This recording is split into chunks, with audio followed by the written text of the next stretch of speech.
Evolutionary TV, your host, Terry Earthwind Nichols here, and my lovely Linda Ventus Nichols.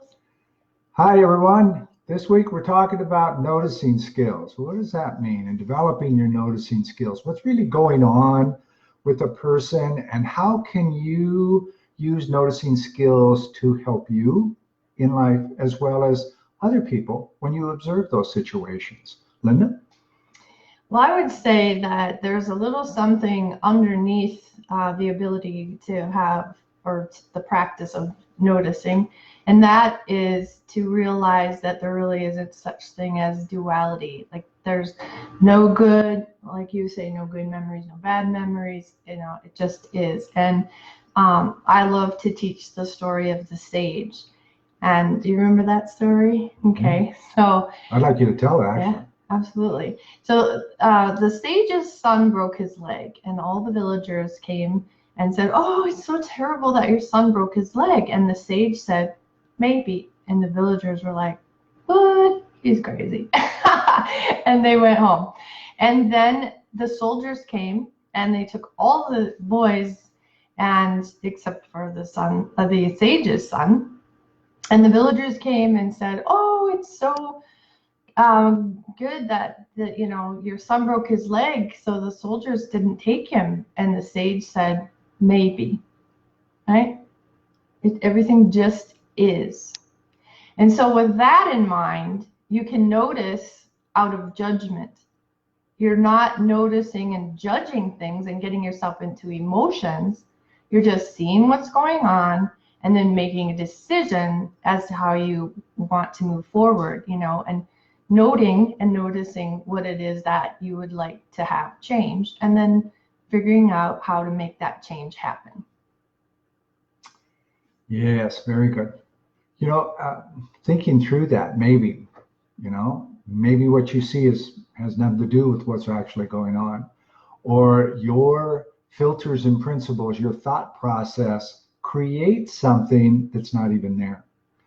And so when we start a CR session, for instance, it's very cool because we kind of set up the client to relax and their mind to just be present. First, they close their eyes so they're not looking around and seeing if they look good on camera, like I'm doing. I've been messing around, and I was doing that, and I know you're noticing it, and it's quick to notice because it's motion. Our eyes move on motion. Okay, so at the beginning, like I said, we say something, we don't say something like, this is what we say. There are no good memories. There are no bad memories. They're simply memories. Mm-hmm. Okay? Simply memories. Choices are the same. There are no good choices. There are no bad choices. They're simply choices. Mm-hmm. And if you feel that the choice you just recently made wasn't the right choice now that you found some more information out or something like that, you have the opportunity to change your mind again. It's not a good decision, not a bad decision. It wasn't a bad decision at the time. You made the decision on conscious thought. And now you have more information. You can change that, or you can stay with where you were.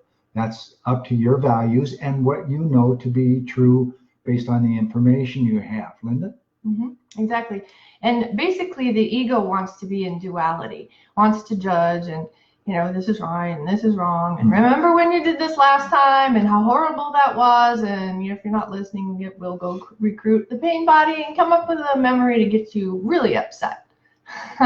So when you're walking at the level of your soul, you are in non-duality and everything just is, and you're moving forward easily and making decisions, noticing what's going on, and figuring out what it is that you want to do with it or about it and changing things. It's all about noticing and shifting. Yes, absolutely. I was recently interviewed for a podcast by Dr. Mark Goldston, Wake Up Call podcast about my wake up call. You've all heard it. For those of you just tuning in to us, there was a time back in 2009 where my life was, in my opinion, over. So I stood on the edge of a 28-story building on the roof and was all set to go. And a little voice, fairy, whatever you want to call it, divine intervention, depending on your own personal beliefs, somebody, something said, turn around, I have work for you. And I did that. You know, I was standing on the roof. I wasn't upset, just like I'm sitting here today. Just, I'm ready to go. I was done. Somebody had something to do. I turned around and left. I never went back to that roof again. And then the roof had to put the swimming pool on it, but I never went back. And so from that, within 6 months, what we do to change lives every day in 7 languages across the world was begun. So that's my work, and that's my work today, and I love it.